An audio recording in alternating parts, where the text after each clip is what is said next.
আমাদের একটা বটলনেক হয়েছে তৈরি হয়েছে, আমাদের মধ্যে একটা ডাইলেমা হয়েছে এরকমের যে বিরোধী দল চেয়েছে এই আদেশ বাস্তবায়ন হোক, আমরা বলছি প্রক্রিয়াটা হবে কি, এই দুইটা জায়গায় আটকা। কিন্তু আর কিন্তু সনদের ব্যাপারে কোনো বক্তব্য নাই।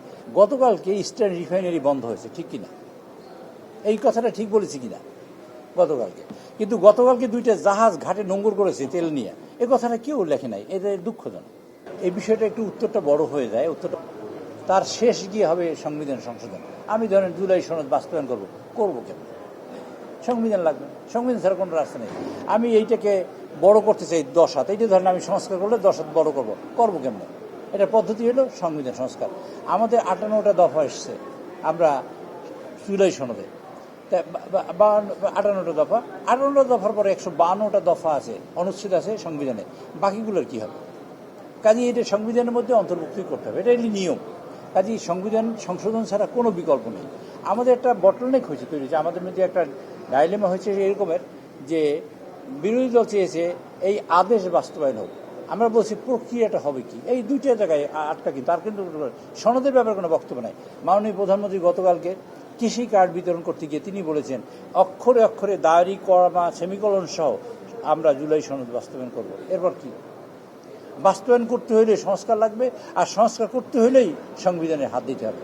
কাজে আমি মনে করি এখন যেহেতু আমাদের মাননীয় অনেক সদস্য 200 প্রায় 20 জন মাননীয় সদস্য যারা প্রথমবারে নির্বাচিত হয়েছে, অনেকের অনেক বিষয়ে অভিজ্ঞতা নেই, অভিজ্ঞতা হয়তো বেশি সময় লাগবে না। এবং আমি মনে করি বিরোধী দলীয় বন্ধুরা যারা আছেন অনেক লার্নিং মানুষ আছেন সেখানে, এবং তারা শিক্ষিত মানুষ, এবং তারা দিন রাত চেষ্টা করছেন শেখার জন্য। আমার মনে হয় একটা পর্যায়ে ইনশাল্লাহ আমরা সবাই একত্রিত হব সংবিধান সংশোধনের ব্যাপারে। এখন একটু আমাদের ডিফারেন্স অফ ওপিনিয়ন আছে, তা আমরা একত্রিত হব, এবং এটা ইনশাআল্লাহ যখন আমরা একত্রিত হব তখনই আমরা সংবিধান সংশোধনের প্রস্তাব আনবো, এবং দেখবেন আমরা সবাই একত্রিত হয়ে এই বাংলাদেশের সংবিধান সংশোধন করব।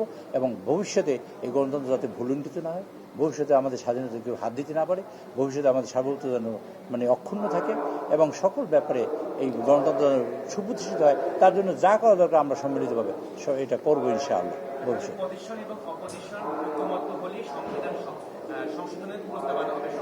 আমরা ঐক্যমত আছি এরকমের। আমাকে যদি বলেন আমরা ঐক্যমত কিনা, আবার ঐক্যমত নাই আমাদের। দেখেন আপনাদের সকলের উদ্দেশ্যে বলি, গতকালকে ইস্টার্ন রিফাইনারি বন্ধ হয়েছে, ঠিক কিনা?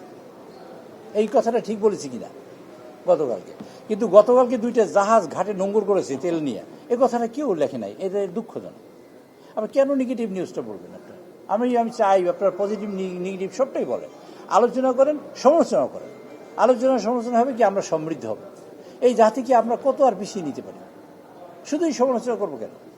গতকাল ইস্টার্ন রিফাইনারি বন্ধ হয়েছে, অথচ 2 লক্ষ মেট্রিক টন তেল নিয়ে জাহাজ ঘাটে ভিড়ছে গতকালকে। এই কথাটা আমরা কেউ লিখলাম না আর কেউ বললামও না। কাজে আমরা বলবো আমরা অনৈক্য নাই কোথাও, সব সময় ঐক্যমতে আছি। ঐক্যমতের প্রথম হলো এই যে আমরা পার্লামেন্টে বসি আলোচনার জন্য, পার্লামেন্টে বসি সমালোচনার জন্য। এটাই আমাদের ঐক্যমত, এটাই হলো আমাদের মূল জায়গা। সেটাকে আমরা গুরুত্ব দিই। আমরা আজকে না হয় কালকে হবো, কালকে না হয় পরশু হবো, একদিন না একদিন আমরা হবই। কারণ এই দেশটাকে যদি আমরা ভালোবাসি, যদি দেশকে ভালো না বাসি, আমি বিরোধিতার জন্য যদি বিরোধিতা করি, সেটা হলো ভিন্ন কথা হবে।